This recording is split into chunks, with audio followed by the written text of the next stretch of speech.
Morning mga katangyo natin dyan. So sa araw na to mag-update ulit tayo ng clamp tester, no? Kasunod ng UT202. So UT203 and 204 ang update natin sa araw na ito. So ngayon nandito pa rin natin kasama ni si Katangyo Edward. Ayan, Katangyo Edward, kaway. Ayan, yung ating idol, no? So ngayon bababa ako at kuha tayo ng konting video, no? Kaya tara, samahan niyo na si Katangyo. Let's go! Ito yung mag-umpisa sa ating update for the day. Paki-subscribe na ating YouTube channel na Katangyo TV, no? And marami pa tayong mga update para sa mga product na ating dinadala, no? Lalo na ang Unity brand na product pang industrial, electrical. So tara, samahan niyo na si Katangyo para mapakita natin ang bagong update ngayon. Mga Katangyo, nandito tayo ngayon, no, sa loob din ng showroom. Tignan na naman natin yung clamp tester nating i-flex sa ating YouTube channel. Kaya tara, samahan nyo na si Katangyo para makita nyo na ang bagong update sa araw na ito. Kaya mga Katangyo, abangan. So, hanapin pa rin natin. And alam ko nandito yun. Ayun, UT 203 and 204. So yan po ay ating ipapakita ang konting specs niya, no, para may update kayo at may kumpara nyo kung anong pinag-iba, no. So lipat natin dito tayo, Unity. Ayan, no. So nandito, no, ito yung UT203.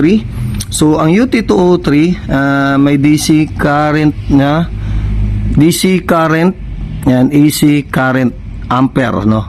So 400 ampere ang kaya niya, no, sa DC current 400 ampere, AC current 400 ampere. So dito meron na siya, pero ang kaya niyang sukatin is 400 ampere, no. Then ang DC voltage niya 600 volt pa rin, and AC voltage 600 volt pa rin. Then dito makikita natin na ang resistance niya is 40 mega ohms, no. Then capacitance is, so meron tinakita na 40 millifarad, no, ang susukat, no. Yan po ang 203 plus. Siyang non-contact voltage, same sila, no, ni UT 204. So si 204 naman, habang nagbago yung nag-update yung model kasi series ito, tumaas naman yung ampere na, may DC AC current pa rin siya. Kaso 600 ampere na, and AC current niya 600. Same lang sa voltahe na bawasan nila, no. 600 volt pa rin. So same din sila na kayang sumukat ng frequency. Then ang capacitance tumaas na rin. Ang 204 is naging 60 na ang kaya niyang. Nagkaroon na rin siyang temperature, no. 40 Celsius to 1000 Celsius kaya niyang sukatin sa temperature. Same sila, may non-contact voltage. And sa display count, nagbago din siya. Ang 203 is 4,000 counts. Then ang 204 plus is 6,000 count. Kaya tumaas. Kaya po doon binabayaran ng ating clamp to. Habang tumataas yung ampere na nasukat o voltahe, yun po ay tumataas din ang presyo. Then 1 meter drop o pareho lang sila. So yan po, no, ang ating update for the day sa ating UT203 plus and 204 plus na Unity brand. So siguro hanggang dito ba nating update for the day. Pakita lang muna natin kung anong pagkakaiba sa dalawa.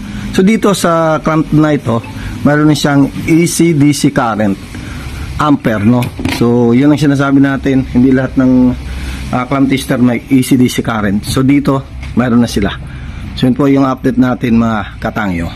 Mga Katangyo, hanggang dito lang ang ating update for the day. So siguro mayroon kayong mga konting makukuha ang kaalaman about sa ating mga tester, no, yung nakikita nyo na clamp type na ating pinapaliwanag kanina. So abangan pa sa iba pang ating mga update. So hanggang dito lang ang inyong Katangyo. Mag-ingay sa mga Unity brand, no, mga tester natin, no. So abangan susunod natin update.